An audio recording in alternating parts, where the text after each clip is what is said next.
সন্ধ্যা হয়ে এলো, বাড়িতে লোকজনের ভিড় বাড়ছে, সাথে কীর্তনের লোকও চলে আসলো। কীর্তন শুরু হলো। বাইরে এসে দেখি কীর্তন খুব জমে গিয়েছে। ওখানে বসে আছে বাবা, মা, তারপর আমাদের গোষ্ঠীর সবাই, তারপর বৌদি।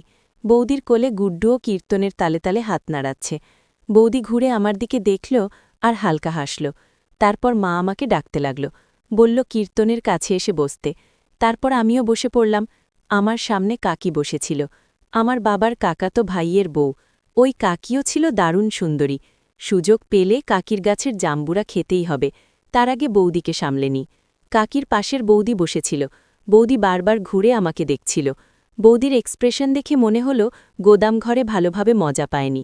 আর হ্যাঁ বন্ধুরা, তোমরা যারা এই গল্পের আগের পর্ব শুনতে চাও তারা গতকালের ভিডিও দেখতে পারো। প্রায় 2 ঘন্টা পার হয়ে গেল কীর্তন শুনতে শুনতে। তখন খুব জমে গিয়েছে। মা বৌদিকে বলল যে তাদের বাড়ি থেকে প্লেটগুলো নিয়ে আসতে। বৌদি বলল ঠিক আছে।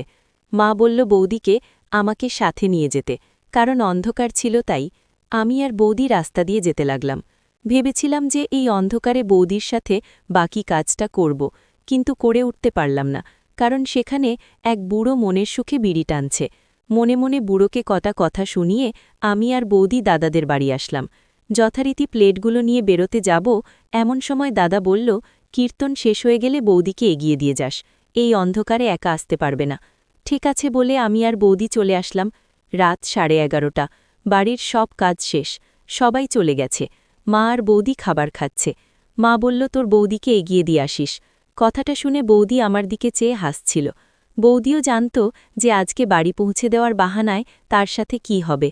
কিছুক্ষণ বাদে বৌদি আর মা খেয়ে উঠল। মা বলল যা, ওকে বাড়ি পৌঁছে দিয়ায়। আমি বললাম কেন, এখান থেকে ওইখানে বাড়ি আবার পৌঁছে দেয়া লাগে নাকি? আমার যেতে হবে না, বৌদি চলে যাবে। আমি ইচ্ছে করে এইসব বলছিলাম, কারণ আমি দেখতে চাইতাম বৌদি কি বলে।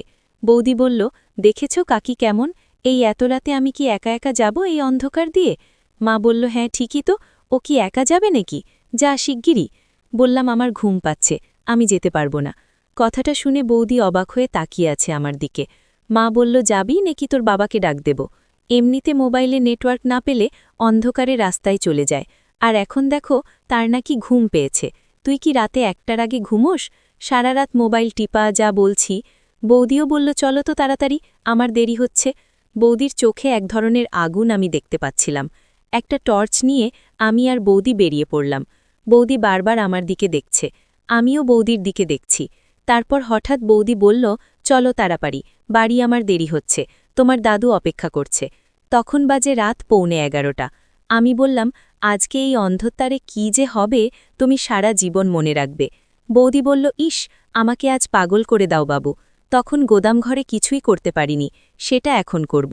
এই বলে আমি একটু আশীর্বাদ করে জাম্বুরা খেতেই যাব, তখন বৌদি বলল বাবু এইখানে না, ওই দিকে চলো। আমি আর বৌদি ছিলাম মেন রোডের পাশে কাঁচা রাস্তাটিতে।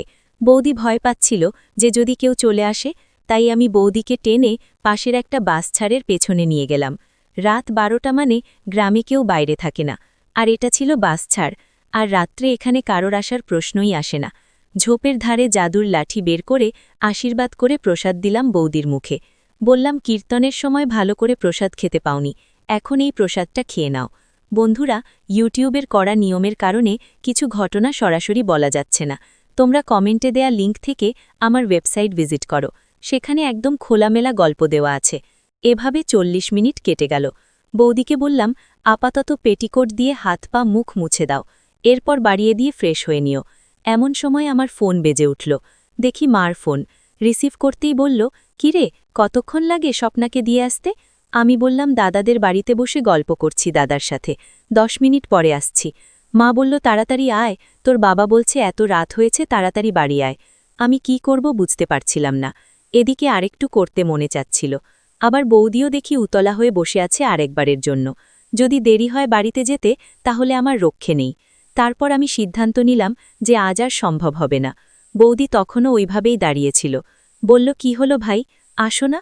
আমি বললাম আজ মনে হয় আর হবে না, মার ফোনে এসেছিল আমাকে বাড়ি যেতে হবে। এই কথা শুনে বৌদির মন খারাপ হয়ে গেল। মনে হয় বৌদির আরেকবার প্রসাদ খাওয়ার ইচ্ছে ছিল, কিন্তু তা আর হল না, তাই তৎক্ষণাৎ নিজেকে গুছিয়ে নিল। এরপর সে তার বাড়ির দিকে রওনা দিল।